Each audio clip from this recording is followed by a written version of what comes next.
The Cinetober signal. You know what that means?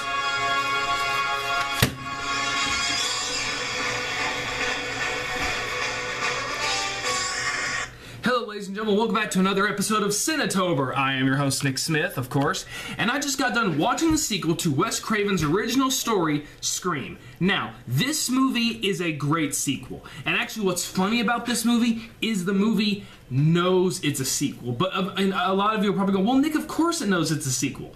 But now, what I'm talking about is this movie plays on the fact that it's a sequel. It plays on it. Like, for example, okay, in this one, it has been a year later since the things that happened in Woodsboro.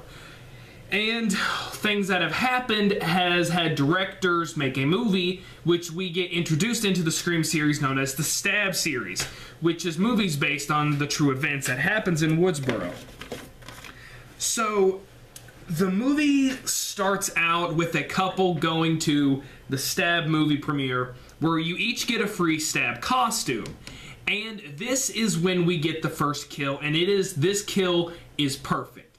Just like the first one was, it's perfect because everyone's in the Scream outfit, and anyone who gets stabbed or killed, you're not gonna really pay attention because one, everyone is wielding knives and everyone is in the Scream costume. So this kill is perfect. However, once again, this is one of my problems with this film, like I had with the first one. What point does this kill have? That is my only question with the kill in the beginning of the first movie and the second movie. What point and purpose does the kill have other than to establish there's a killer? I mean, I know that it's a big purpose, but I just don't really see a big purpose in it. But how the kill is done is perfect camouflage. The boyfriend who's arguing with the girlfriend about how I want to go watch this movie, the girlfriend doesn't like it, but she gets used to it. The boyfriend goes to the bathroom, and when he goes to the bathroom, he hears someone in the bathroom saying, "Mommy, do it, Mommy, do it," or "Do it, Mommy, do it, Mommy." And then the guy puts his head up to the bathroom stall, and someone actually stabs through the stall in his ear and kills him. They take his jacket, and then they put the Scream mask on, and if you all have watched a Scary Movie, they got this kill from this movie. The girlfriend is talking to the boyfriend while we're watching a remake of, or we're watching the preview of Stab, and I just gotta say, all the actors in the Stab movie suck. I mean, I'm sure they really didn't even have to try, because they're getting paid to be in a movie that's in a movie. I mean, Tom Cruise, even his deliverance is horrible. But hey, once again, he's loaded. He doesn't have to try. But just, oh my gosh. So the girlfriend's saying you know, she's already scared. So then all of a sudden she starts getting stabbed multiple times. No one pays attention to it. And then she starts walking up on the stage, and then she's really bleeding, and people can't tell whether it's real or not. And it's until she actually falls on her back, people realize, oh crap, this is bad. So then we get the entrance to our title. We get Scream 2. And we see Sidney Prescott, who is at a movie, or at a cinema, she's at a college. And she's actually in theater. And she is awesome. She is an awesome actress. Neve Campbell, great actress. Sidney Prescott, great actress. But you know, it's been a year since, and they've got caller ID. So someone calls her and wakes her up doing that. "Hello, Sidney. What's your favorite scary movie?" And then she looks on the, she's like, prank calling is against the law, code 653, whatever. So then we get her roommate, which I honestly forgot the roommate's name. I know I shouldn't. And she's asking do we need to switch rooms again? And apparently this has been or do we need to change numbers? And apparently this has been going on for a bit. But Sydney's not worried. She's like, nah, it's just because the movie's out. Just give it time, it'll go away. We then see the TV as we see the man who Sydney put behind bars, aka Cotton, who is now released, and he does play a major plot in this movie. Now, the actor who plays him, he is a great actor. There is one role I love him in. Unfortunately, it's too bad that I only acknowledge that half the movie exists. I'm, of course, talking about Wolverine Origins. Now, if I'm correct, he plays Sabretooth, and he plays a great Sabretooth. It's too bad only half of this movie exists. The ending doesn't happen. No, there's no ending. But that's another topic for another day. So, we see Sydney as she's trying to live out her life away from this, and we find out, and everyone at school finds out that people were murdered, And then we are introduced once again to Randy, the movie fanatic, who is in a movie class and they're talking about sequels. And this is how the movie plays off the fact that it's a sequel. And they're talking about sequels. And so then she starts talking to Randy. She's like, it's starting to happen again. We gotta. Do you really think that this is happening again? That someone's doing it? Sydney is scared to death, but Randy's like, look, Sydney, it doesn't have anything to do with us. It's other people. Don't worry about it. And then we get other people onto the scene. We get Gail Weathers, who is played awesomely again by Courtney Cox, who has red streaks in her hair, and it is hot. And we get Dewey, who is coming to investigate. Because, once again, movie comes out, someone dresses up like a killer, stab, stab, stab. It's because it's the title of the movie. So then basically, this movie is basically about, people are catching up after the first one. Like, Gail Weathers, for example, she wrote a book. Dewey is upset with her because of how she described him in the book. And so, in this movie, they do build up to a relationship eventually. But we do get some awesome cameos. Like, for example, we get the guy who plays DiNozzo. And when this is actually the third time I've watched this movie. And as soon as I seen him, I was like, you look like a killer. Just you look like a killer. You look crazy. And so with this, and then we get another cameo, and I honestly hope that one day Blockbuster Buster reviews this movie because he'll freak out because Sarah Michelle Gellar is in it. Ah! Buffy the Vampire Slayer, she's in this movie. It's too bad she gets brutally murdered. But how she gets murdered is in this movie, Sydney and her roommate is pledged to this Gamma Gamma thing, and these chicks are horrible actresses, but there's one chick whose eyebrows, she doesn't have a unibrow, but she's pretty dang close. This whole entire movie, I can't focus on her or care, because all I can focus is about someone taking a weed whacker and getting rid of those things. I mean, gosh, trim your eyebrows, woman. But, and ever since the first Scream movie, Sydney's kind of become antisocial, and we do get her boyfriend, Derek, who's played by the guy who played in Kangaroo Jack. This movie came out in 1997. It's too bad in the year 2012. No, actually, no, 2011. So, it's too bad 14 years later he would be saying this line. Oh, they hate me. They took my penis. They took my penis. Yeah, from Piranha 3D. But anyway, he plays the boyfriend, and it's nice to see that Sydney is able to trust people again, especially after what happened last time. So basically the whole family's here again. And so they do start to discuss about who the killer could possibly be, and Sarah Michelle Gellar is watching. She's basically one of the sisters who's going to give the drunk sisters a ride home. She gets the call, and unfortunately, she does get killed. So then Sydney decides to break it off with Derek because she doesn't want... No, wait, no, that doesn't happen yet. No, then Sydney, later during the day, Sydney gets a call from the killer, and Sydney is my favorite horror movie heroine. I'm sorry, Laurie Strode. I'm sorry, the chick who survived on Friday the 13th.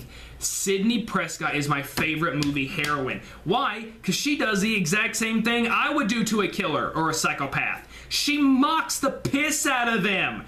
She mocks them. I would probably end up getting me and my friends killed in a hostage situation. Because knowing me, I would try to mock the killer and piss him off. Or probably not, and I would end up probably getting myself killed anyway. But that's besides the point. She's like... What the do you want? I want you, Sydney. And then she's like, why don't you show your freaking face? She does. She punches him. She gets away from him. And then we do get the scene where everyone here is together. And how everyone's looking at to who the killer could be. And I didn't catch this. I have watched this movie 3 times. There's a Friends reference in this movie.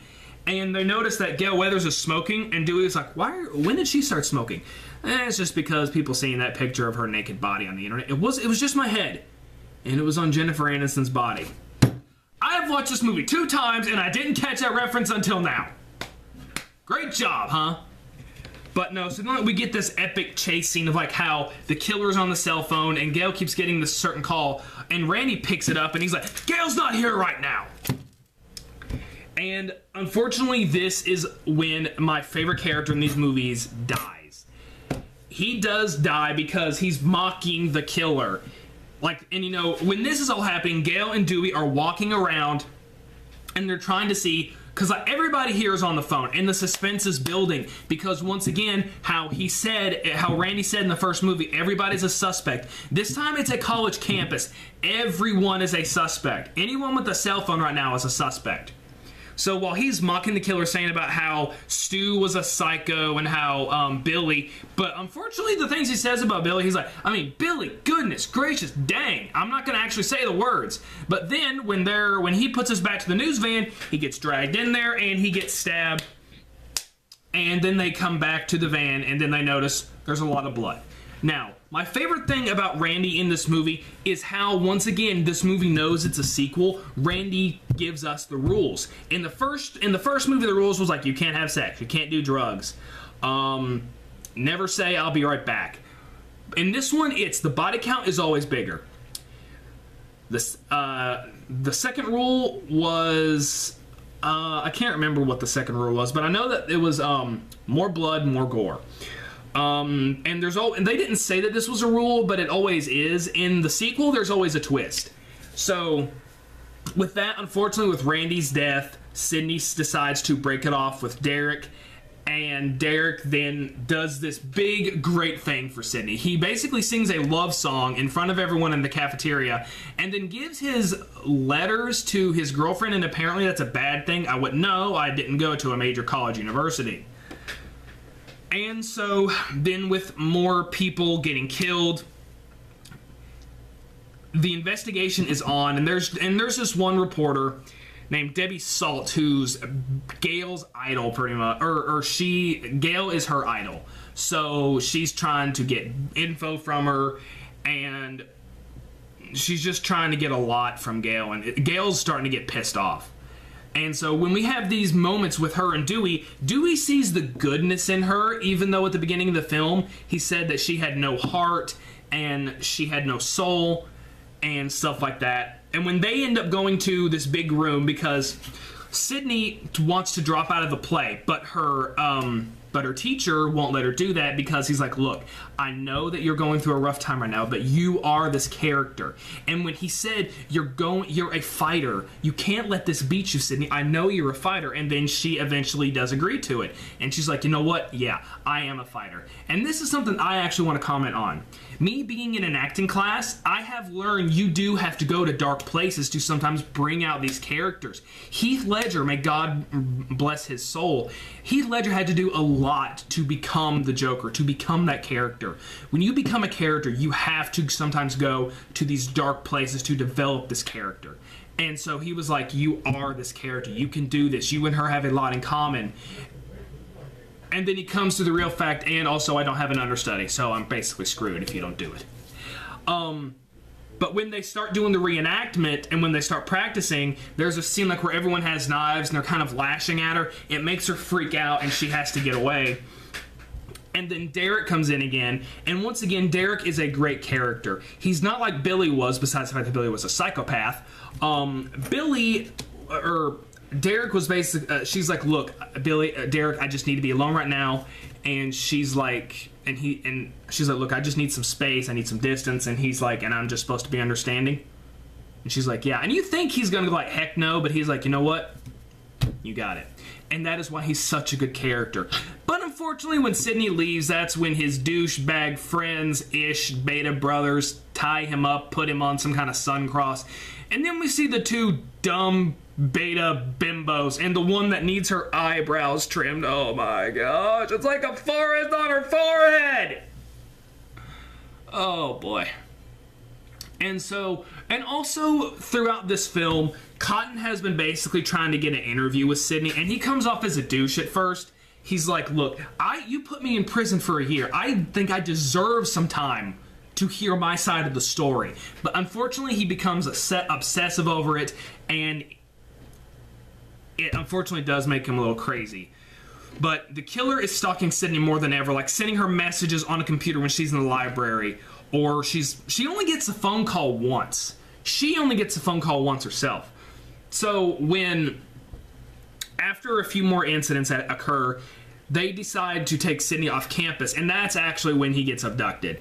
And when they leave campus, Sydney and her roommate get into a car crash because the killer attacks. He gets in the front seat, but they crash because the other cop, she was guarded by two FBI people, and Dewey was ahead of the investigation. And so when they're in this car wreck, one of the security guards still has his gun, and the killer actually pushes the gas pedal and hits him, but they're in a humongous car wreck. So they get out, and then Sydney's like, I have to see who it is. I have to see who it is. And they also do this one thing. And I know a bunch of, and this is honestly me not trying to be offensive here, but a lot of people say that in movies, black people are smarter. And even in the beginning of the film, she's like, no, I would be out of there. And in this film, her roommate's like, no, let's not do the stupid thing. Let's do the smart thing. But the thing with Sydney is she's like, no, I'm tired of being scared. I'm tired of running. She's owning up to it, and she is going to face her monster. But unfortunately, the killer is gone, and then he kills her roommate. And this leads up to the climax. She runs into the cinema theater thing, and she finds that her boyfriend has been painted with symbols because his douchebag friends. And then we get to the final scene. And I did forget something. When Gale and Dewey are doing an investigation, they do have a moment with each other. And it eventually leads to them kissing and becoming a couple, but then they're intercepted by the killer because they find out that the killer has been taping everything. So they decide, hey, wait, if he's been taping everything, he must be on these tapes. They unfortunately get caught, and they get separated. And this was a very heart-wrenching scene because Gale is in this one room. Dewey is in the other. But they're behind this soundproof glass, like whenever you do music recordings or something. And Dewey tries to get her attention, and she can't hear it. But when she turns around, Dewey is getting stabbed and killed in front of her. And so then Gale runs, and she falls in the middle of the stage. And then here is where we get the climax. We discover that, I don't know, the freaking psycho I'm calling him Denozo. I'm calling him Young Denozo. I forget his character's name. Young Denozo, Mickey. Mickey is the killer. Shocker! He looked like a psychopath. So then, he gives his whole reason why he's going to do this. I'm going to blame the movies. Because everyone's wanting to see a trial. Everyone wants a trial. And then she tries to get... Mickey tries to get Sydney to believe that it was her boyfriend again. But we find out that it wasn't. It was the reporter who was supposed to be Debbie Salt. No, it was Miss Loomis. And she's like, no, this is 6 years later and a whole lot other side of her. And I was like, ha! She's saying that she was fat. And that's why Sydney is my favorite heroine. She mocks the killers. And so then, when we think it's Gale who's the killer, and we find out it's the reporter. And we find out that apparently Mickey and Mrs. Loomis met on a psycho site. I didn't know they had a dating site for psychos. I thought they called that mental asylums. So then she's like, oh, but Mickey, there's not going to be a trial. So she shoots him. And then we get this whole thing. She's like, I guided him like a mother, but no, my reason is good old-fashioned revenge. Your mother took my son away from me. And then Sydney, once again, she's like, yeah, but you abandoned him. And she's like, everyone blames the parents. Well, if we're going to blame someone, let's blame your mom. And one other thing that makes Sydney such an awesome heroine, she mocks the killer. She's like, you want to know something about Billy Loomis? You forgot something about that. Yeah, what's that? I freaking killed him. She's saying, she's being a bad A. She's mocking someone with a gun and saying, I killed him, I'm gonna kill you too. And it was just so awesome when we get the climax between her and Mrs. Loomis.